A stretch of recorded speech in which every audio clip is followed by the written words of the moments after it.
Welcome to Sleep Zone, a place where gentle stories from the quiet corners of English literature and real-life reflections guide you into soft, peaceful rest. And tonight's story begins in the small coastal town of Windmere, a place known not for fame or grandeur but for the simple rhythm of life that unfolds beside the persistent whisper of the sea, where a woman named Eleanor Hayes returned after many years away, carrying with her a quiet longing she had not yet admitted to herself.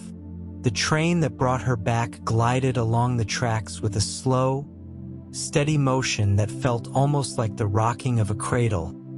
and as she stepped onto the old wooden platform, the faint cry of seagulls in the distance stirred memories she had tucked away long ago. Windmere looked almost unchanged. The narrow lanes winding between stone cottages, the faint smell of salt carried by the breeze,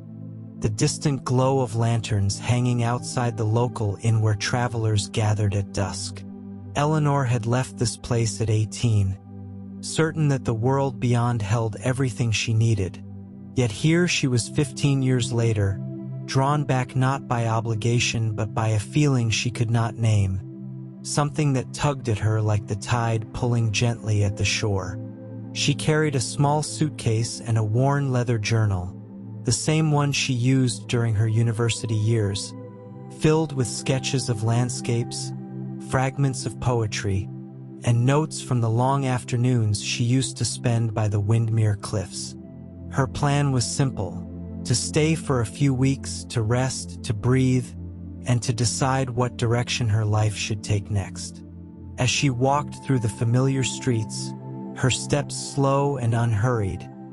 the evening light lay softly on the rooftops, tinting the town in warm tones of gold and rose. She passed Mr. Alden's old bookstore, still tucked between the bakery and the tailor's shop, its window filled with second-hand novels stacked in gentle, uneven tiers. She paused for a moment, remembering the afternoons she spent there as a child, curled in an old armchair with books far too grown up for her, encouraged by Mr. Alden who always insisted she had an old soul. She continued down the lane until the path opened toward the seaside, and there, as though time had folded in on itself, she found the wind brushing softly against her face in the same way it had years before. The sea stretched endlessly before her, calm and steady, its surface catching the last reflections of daylight like a sheet of softly rippling glass. She closed her eyes and breathed deeply, feeling something loosen inside her, something that had been tight and restless for far too long. For the first time in many months, she felt like she was exactly where she needed to be. And though she didn't know it yet, her return to Windmere would not simply be a pause or a moment of rest. It would become the quiet beginning of a journey that would reshape the path of her life in ways she could never have predicted. The following morning in Windmere arrived with a pale, silvery light drifting through the thin curtains of Eleanor's rented room at the seaside inn, the kind of gentle brightness that suggested the day would unfold slowly, without haste or urgency. She woke to the distant murmur of waves and the faint clatter of dishes being arranged downstairs,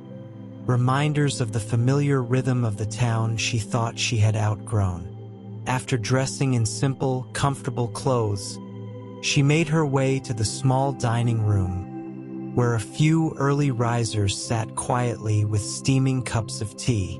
The innkeeper, Mrs. Calloway, greeted her with a warm smile, recognizing her immediately despite the many years that had passed.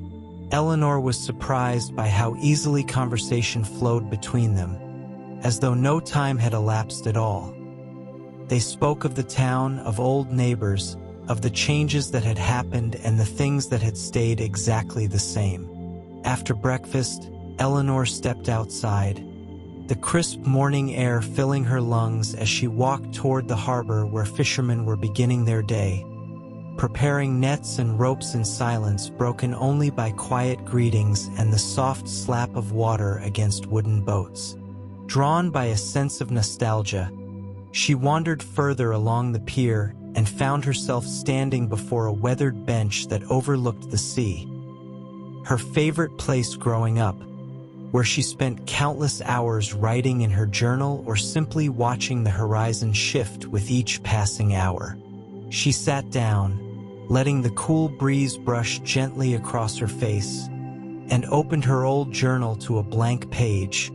attempting to write something, anything, that might help her make sense of her return. But the words wouldn't come, and instead she found herself lost in thought, watching a lone sailboat drifting across the water like a quiet ghost from another time. A soft voice interrupted her reverie. When she turned, she saw Mr. Alden, older now, with silver hair and softer eyes, but unmistakably the same kind,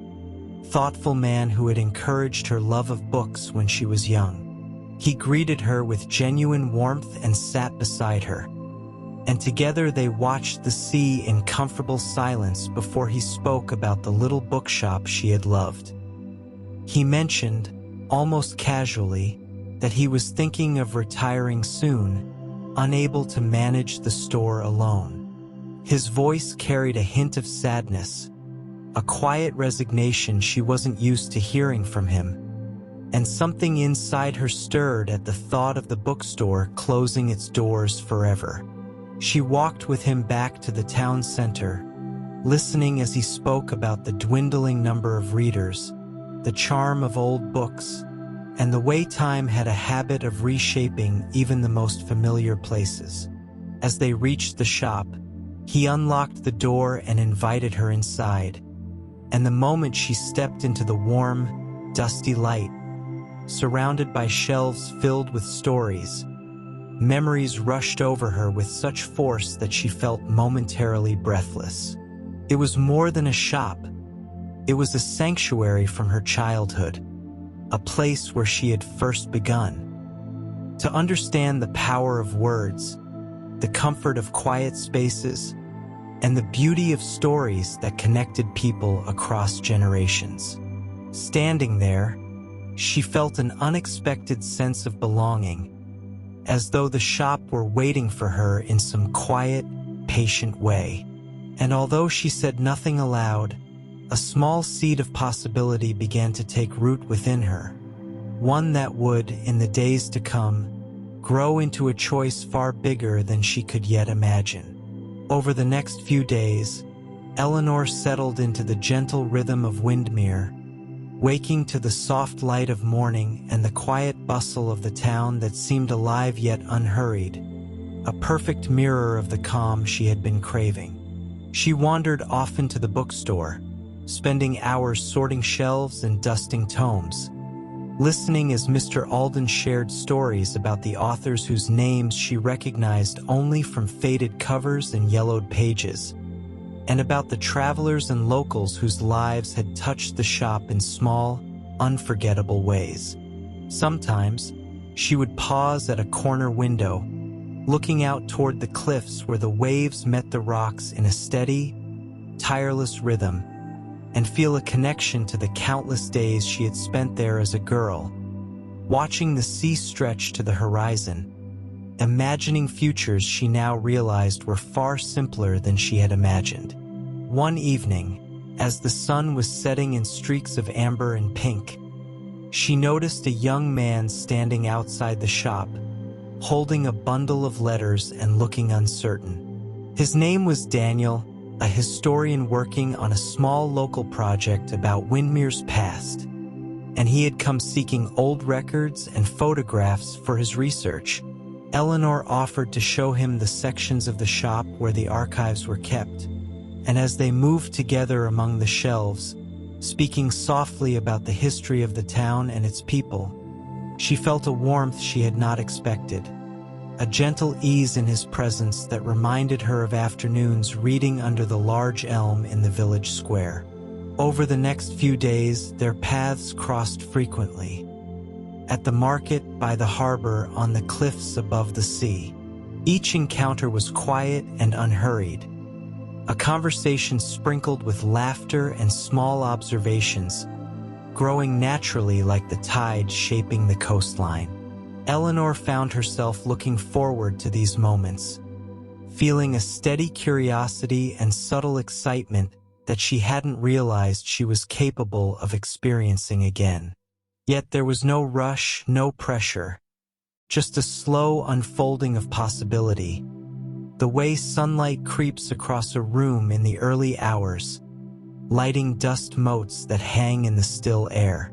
In the quiet of her evenings, she would walk alone along the pier, watching the reflection of stars ripple across the water, considering the choices that had brought her here and the surprising ways the past seemed to reach out gently to influence the present. She began to understand that her return to Windmere was not merely a pause in her life, but an invitation, a chance to rediscover parts of herself she had overlooked, to reconnect with the rhythm of small, meaningful things, and to let the stillness of the town teach her patience and the subtle art of observation. And as she closed the shop each night, the lantern casting warm light across the wooden floors, Eleanor felt a quiet sense of purpose settle over her, like a soft coat draped across her shoulders,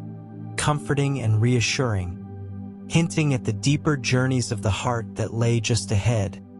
waiting for her careful attention,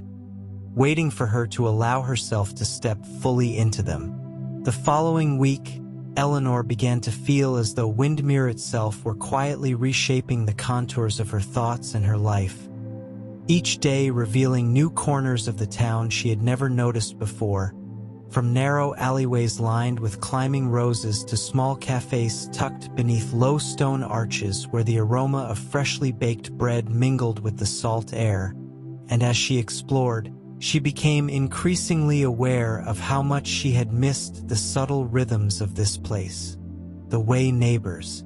nodded in passing with easy familiarity, how the gulls circled above the harbor in predictable, unhurried patterns, how the light shifted across the cobblestones as if to remind her that time here moved gently, in layers, not in leaps and sudden breaks.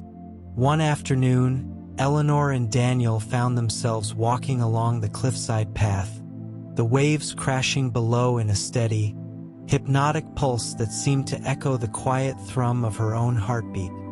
And they spoke little at first, simply letting the wind and the motion of the sea guide the rhythm of their steps. Gradually, their conversation deepened, moving from local history to personal recollections, to stories of childhood, ambition, and the small regrets that everyone carried tucked quietly in the corners of their lives. Eleanor felt a sense of intimacy growing without urgency, a connection that was neither forced nor overly dramatic but unfolded naturally, like the slow opening of a flower in morning light. She realized that returning to Windmere had given her the rare gift of space. Space to breathe, to reflect, to observe the life she had left behind and the person she had become in the years she had spent away. Each day seemed to stretch comfortably, full of small discoveries. A new book tucked onto a shelf at the bookstore,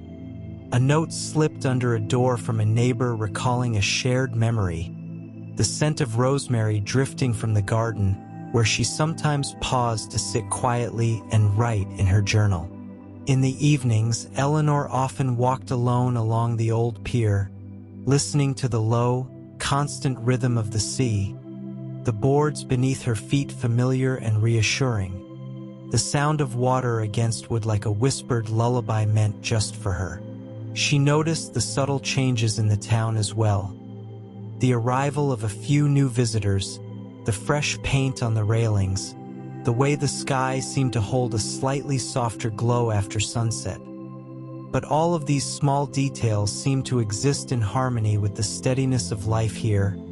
emphasizing that even in change, there was continuity, and that even in her own life, shifts could be gentle rather than abrupt, shaping her gradually toward a new understanding of who she was and what she wanted. And at night, as she closed the shop and walked home under the soft glow of lanterns and moonlight, Eleanor felt a quiet anticipation, a readiness for the days to come, a sense that her time in Windmere was building towards something significant, though the exact nature of it remained unclear,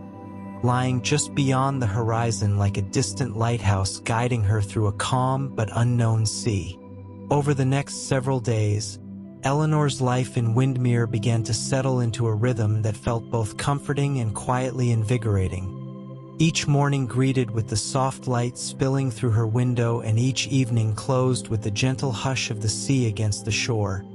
And in the midst of this routine, her friendship with Daniel deepened with an ease that felt natural and unforced, built on shared walks along the cliffside, long conversations over tea in the small cafe by the harbor,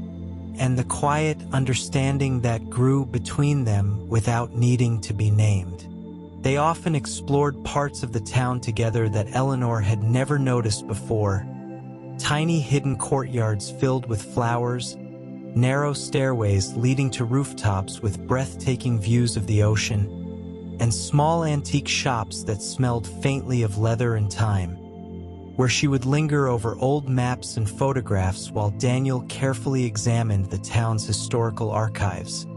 occasionally pointing out details that had slipped her attention. One late afternoon, as the sky turned to muted shades of pink and gray and the wind carried a hint of coming rain, Eleanor found herself walking alone to the old lighthouse at the edge of the cliffs, a place she had loved as a girl for the way it overlooked the endless sea and made everything else seem small and distant. Standing there, she looked out at the horizon where the water met the sky, thinking about the choices that had brought her back to Windmere and the subtle ways her life had begun to change since her return. She reflected on the feeling of connection she now had with Daniel, with the town, and with the quieter parts of herself that had been neglected during her years away,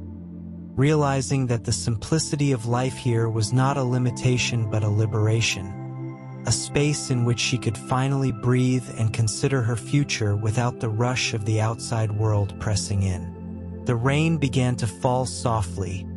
a fine mist that made the rocks and grass glisten, and Eleanor felt the cool drops on her skin as refreshing, each one grounding her in the present moment, connecting her to the natural rhythm of Windmere that had always existed, but that she had only now begun to notice fully. Later, Daniel joined her at the lighthouse, bringing with him a small thermos of warm tea and an umbrella, and together they stood in quiet companionship, watching the rain ripple across the surface of the sea and listening to the distant crash of waves against the cliffs below. The moment was simple, yet Eleanor felt it mark a turning point, a recognition that life in Windmere was slowly shaping her perspective, gently nudging her toward a clarity she had not expected, a realization that the choices she would make here, whether about her work, her place in the town, or the relationship that was quietly forming between her and Daniel, would be informed not by haste or fear, but by the calm, steady awareness that came from observing and participating in this small living world that had waited patiently for her return. And as they walked back toward the town, the lantern lights reflecting softly on wet cobblestones, Eleanor understood that she was not only reconnecting with Windmere, but also with the deeper parts of herself, the parts that were capable of noticing beauty, of listening deeply, and of embracing the unexpected possibilities that life quietly offers to those who pause long enough to notice them. As the days continued to unfold in Windmere, Eleanor found herself becoming more entwined with the life of the town and with Daniel, their companionship growing into a steady presence that felt both natural and grounding, and she discovered a subtle joy in the simplicity of shared routines.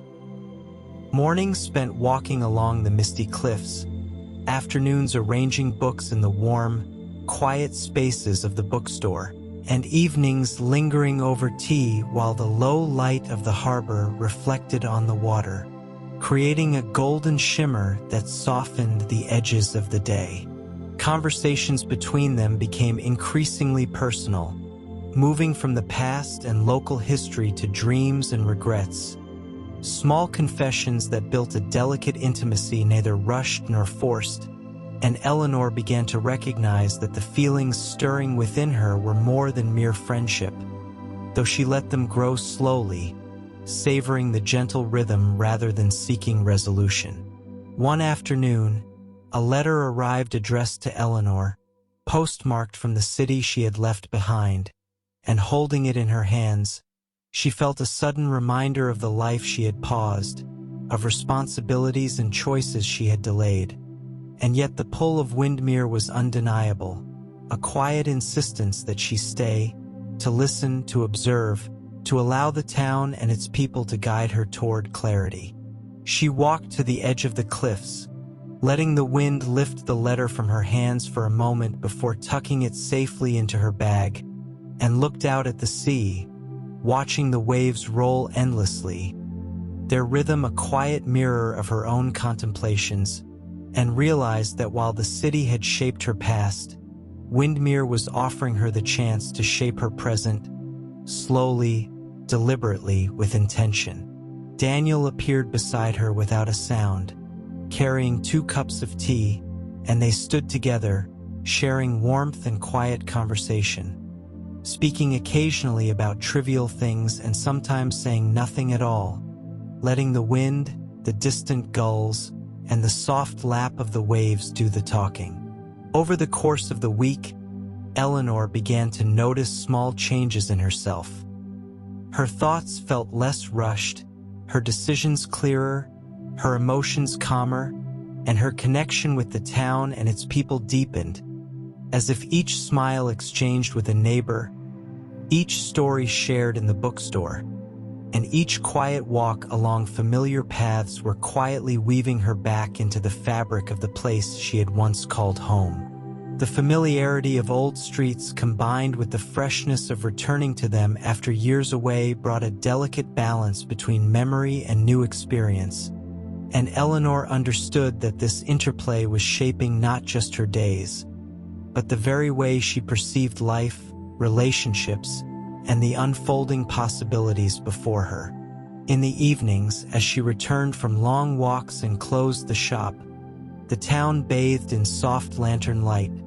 She often paused to watch the reflection of the sky on the wet cobblestones, thinking about the delicate progress of her own heart,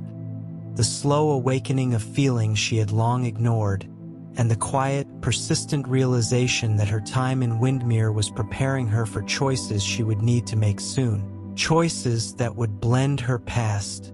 her present, and the life she was beginning to imagine for herself in ways she had not anticipated. In the following days, the rhythm of Eleanor's life in Windmere deepened into something she could feel in her bones, the quiet consistency of mornings and evenings grounding her in ways that surprised her, and she began to notice the subtle details of the town she had overlooked in her youth, the way the sunlight would filter through the narrow alleys at certain hours, casting long shadows that shifted gently as the day progressed, the soft murmur of children's laughter as they ran along the harbor, the distant clink of glass and silver from the inn as families gathered for dinner. Her time with Daniel became increasingly intertwined with these daily rhythms, and they found themselves sharing small adventures. Climbing to a high bluff to watch the sun rise over the ocean, walking through overgrown garden paths that led to forgotten stone fountains, and tracing the history of the town through its faded signage and weathered plaques, each discovery accompanied by a quiet excitement, a recognition that they were exploring not only Windmere but also the shared connection that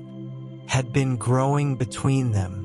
Eleanor felt a subtle transformation within herself. She was calmer, more deliberate in her thoughts, and more attuned to the quiet pulse of the world around her. And yet, despite the ease and comfort of her days, there remained an undercurrent of anticipation,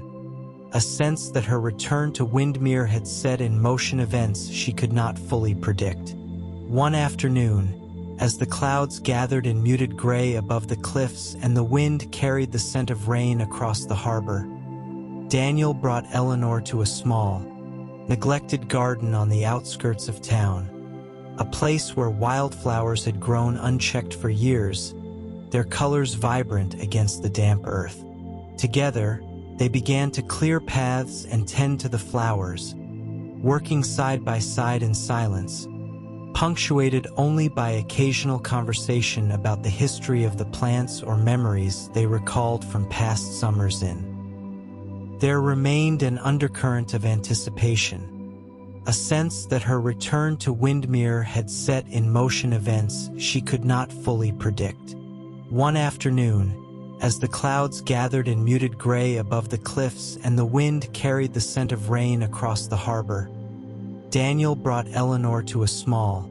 neglected garden on the outskirts of town, a place where wildflowers had grown unchecked for years, their colors vibrant against the damp earth. Together, they began to clear paths and tend to the flowers, working side by side in silence, punctuated only by occasional conversation about the history of the plants or memories they recalled from past summers in Windmere. There was something profoundly restorative in this simple act, a tangible way to nurture the town as it had nurtured her, and Eleanor felt a sense of purpose deepen, a recognition that her presence here mattered not just to herself but to the living fabric of the place she had returned to.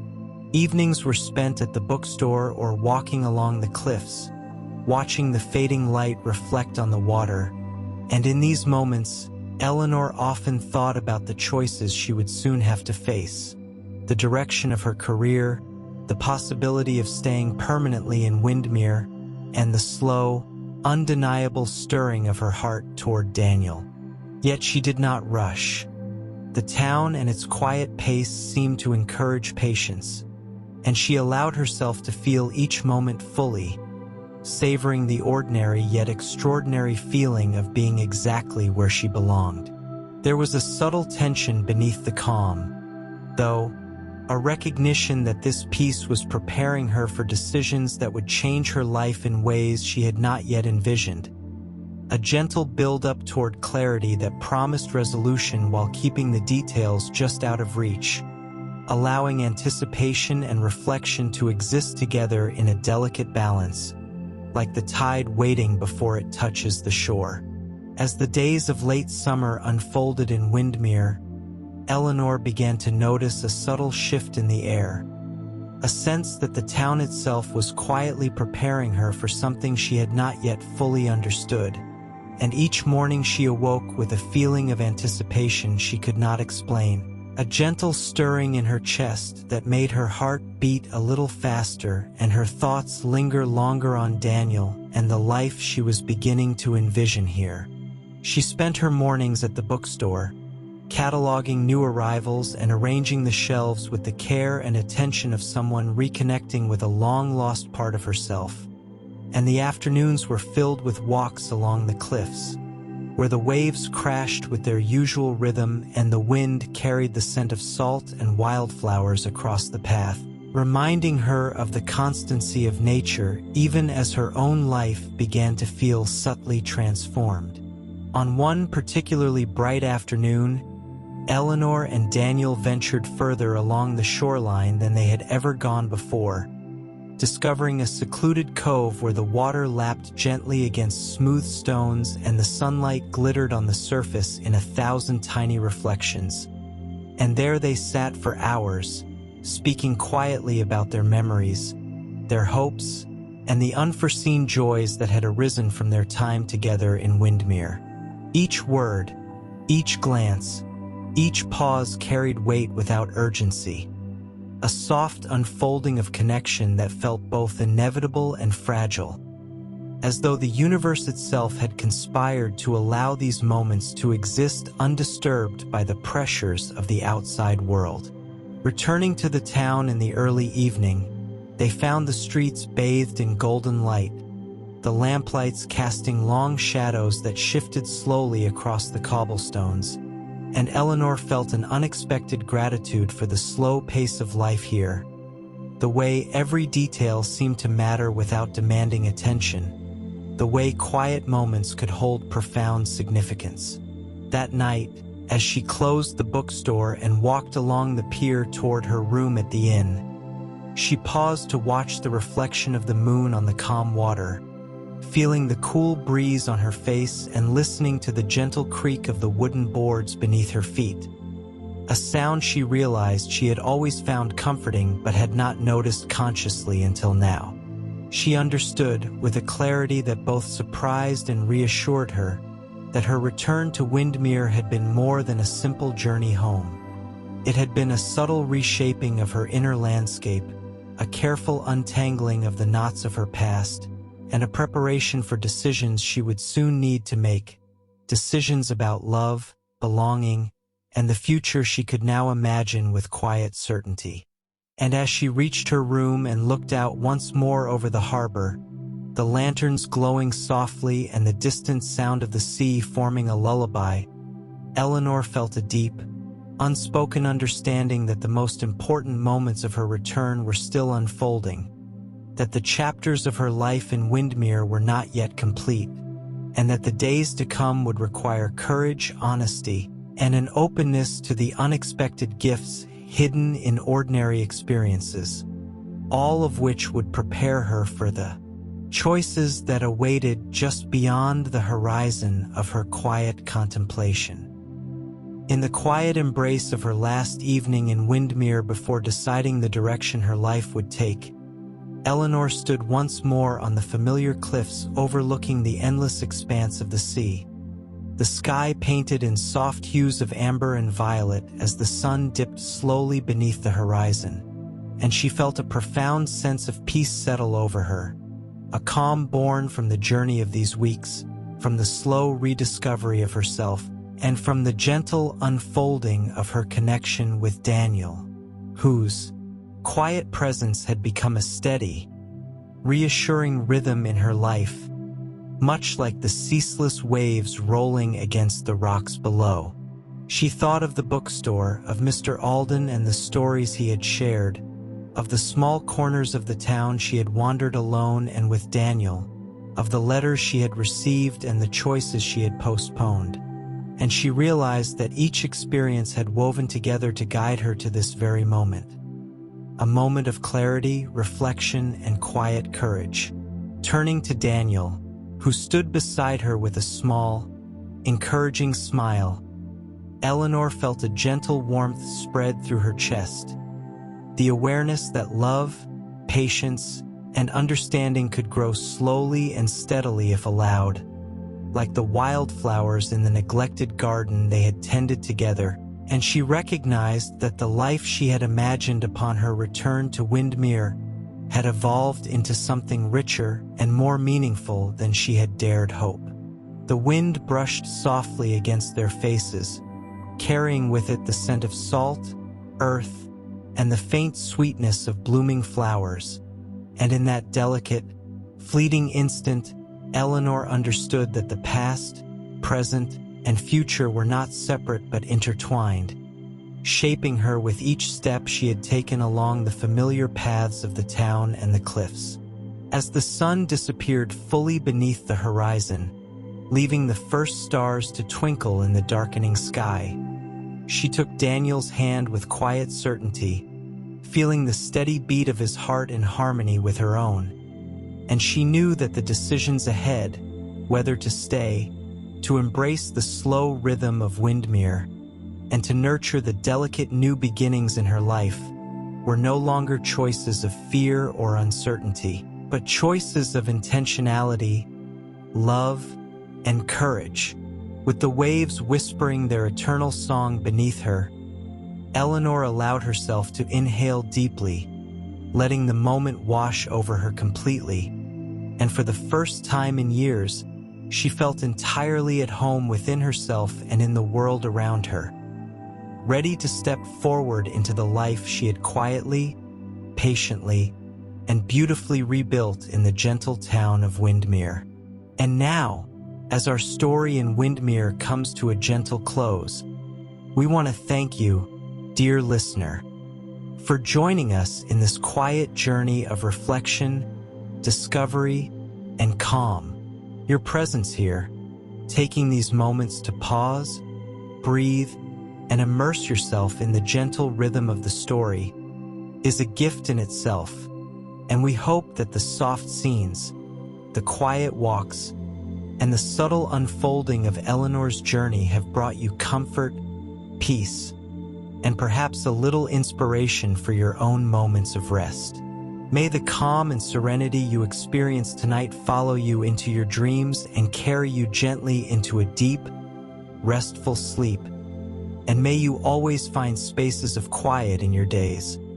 where your mind can wander freely, your heart can feel at ease, and the simple beauty of life can remind you to pause and breathe. Thank you for listening, and we hope to welcome you back soon to Skip Zone, where more gentle stories await to guide you into calm, peaceful nights and soft, restorative sleep.